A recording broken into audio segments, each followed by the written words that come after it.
Hi guys, how's it going? In this video, we're going to have a look at the cabinet reshuffle yesterday. Now, excuse me. As you know, Boris Johnson fired a string of cabinet ministers and promoted, let's face it, new faces to replace them in quite a major reshuffle. So gone is former Education Minister Gavin Williamson, along with Raab, who has lost the top foreign affairs job to Liz Truss, and who has been regulated to Justice and some honorary Deputy Prime Minister. But before we get on further, can I remind you to hit the subscribe, ring the bell thing, and most importantly of all, share the videos, especially those of you who have mates in those border constituencies, rather in the marginal constituencies, 39 of which we've referred to many times before. So that share button is the key. So let's go.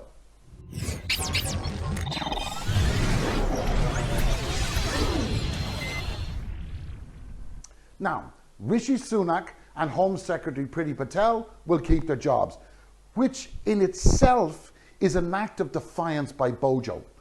It really is, because the Tory newspapers have been building on their campaign to oust Patel. They have their sights set on her and they want her out.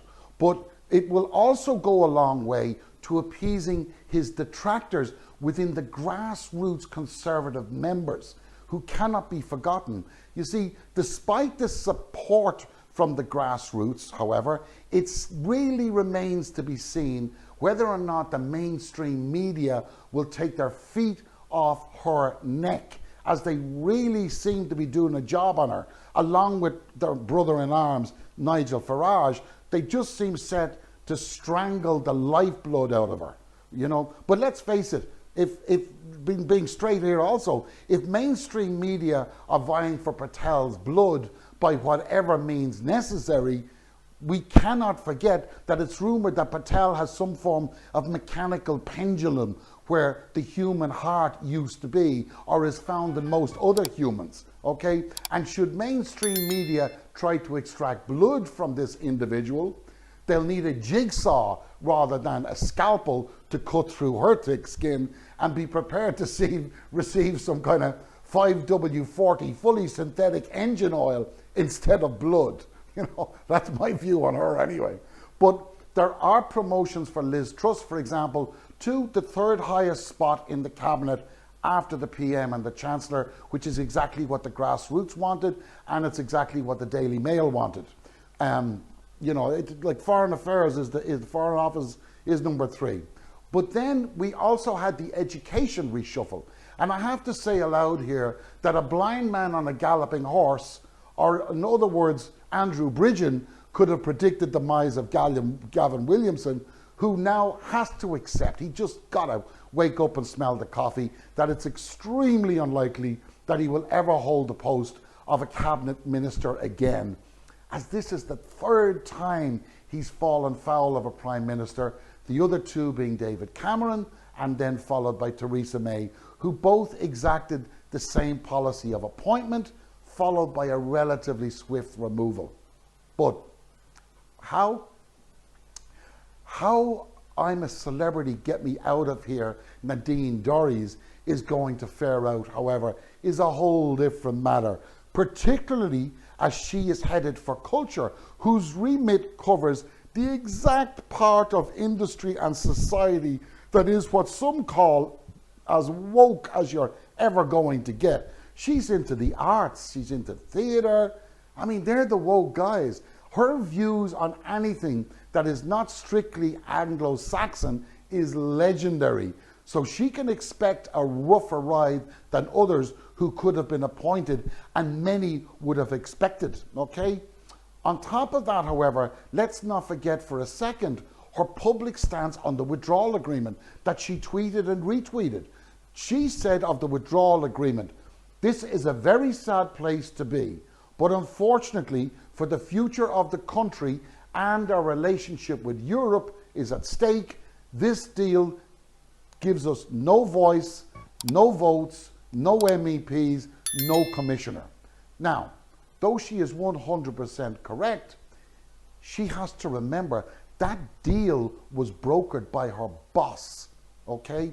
Dorries is a bit of a loose cannon and has run foul of the whip on several occasions. So this could be very interesting, especially as she's known for booking against the establishment.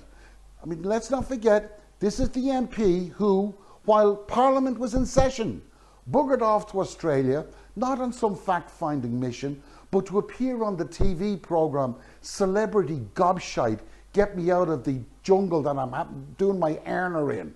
You know, that was a stupid thing to do, and the British public copped that on it. A sitting MP is off on an earner in some celebrity jungle thing. Give me a break.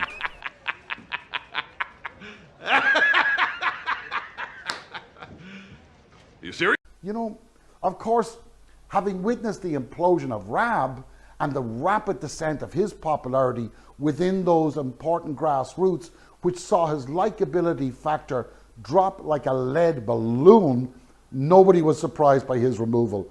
However, the appointment to Deputy Prime Minister was typical grandstanding by Johnson and will only irk the grassroots. They don't want Raab, they want him out. And Johnson is after giving him this honorary title. You know, but before Raab comes to terms with his demotion, what also cannot be forgotten is that Justice, which he's been appointed to, has seen 6 different ministers in just 6 years. So again, this does not bode well. But at least he has knowledge of the legal profession, and here's hoping he doesn't screw this one up as well as he's done everything else that he's touched. Okay? We also saw the promotion of the Vaccines Minister, Nadine Zahawi, to Education Secretary. Now, let's remember something here. Zahawi was an asylum seeker from Iraq. Okay, he fled Iraq when he was 9 years of age with his parents to the UK. He went through those countries and blah, blah, blah, arrived in the UK. So how that's going to sit with Priti Patel, whose father did the same thing, is really ironic, I think, in my own. I think that's weird. I predict, however, that this will end in tears faster than any other. This is the bloke who just 24 hours before the Plan B speech and planned interviews by Sajid Javid and by Boris Johnson and in number 10 said that vaccine passports will be introduced, and we all know what happened then. Okay, let's also not forget this is the same guy who failed to divulge his interests in a company called YouGov that was at the time based out of a fund manager in Gibraltar. Now, this is incredible, guys, but ironically, YouGov released the results of a recent survey just yesterday that found an overwhelming support for vaccine passports in nightclubs. Okay, 72%. Okay, now I think you're going to find there's going to be problems there. That cabinet can't work together. There's too many alphas in that cabinet. Now, what intrigues me more than anything else, and this is purely a personal opinion, is who replaced Liz Truss. After all, this is probably the most important position to the UK's economy, to develop, you know, as the UK strives to string and cobble together deals that they can then announce to the world as being direct benefits of Brexit, they need somebody on the ball in that position, okay?